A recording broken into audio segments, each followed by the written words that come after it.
L'été est traditionnellement, en raison du rythme scolaire, synonyme de repos, même si primitivement les vacances scolaires ont lieu à cette période pour que les enfants puissent contribuer aux travaux des champs. En cette année 2018, ceux-ci sont d'ailleurs pratiquement terminés, la moisson étant effectuée avec une rapidité plus grande que les années précédentes. Il est vrai que le temps clément a permis de bénéficier d'une maturation des moissons qui était plus conséquente aussi. Justement, le temps de la canicule dans lequel nous sommes nous invite à rechercher le repos et la fraîcheur. Un lieu privilégié peut être d'ailleurs l'église, à condition qu'elle soit ouverte.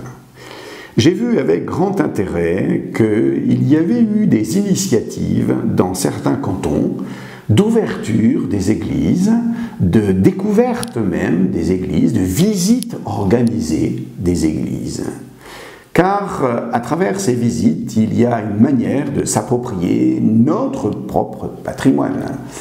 Il n'est pas besoin d'aller très très loin pour faire des découvertes.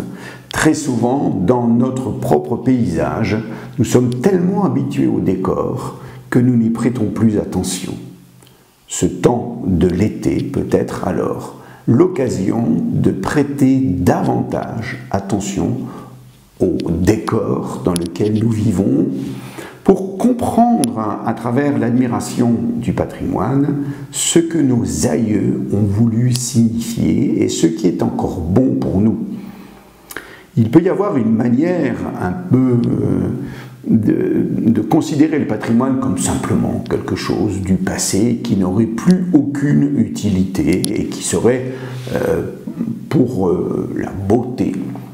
Mais la beauté a déjà une utilité, puisque la beauté nous permet de nous réjouir, et même les choses de l'usage courant peuvent être des choses belles qui contribuent à notre joie. C'est une des caractéristiques d'ailleurs de l'humanité que de rechercher la beauté.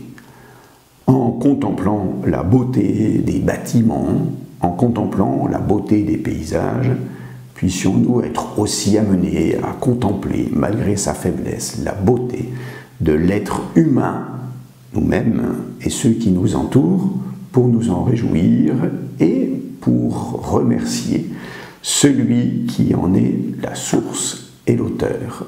Bon été!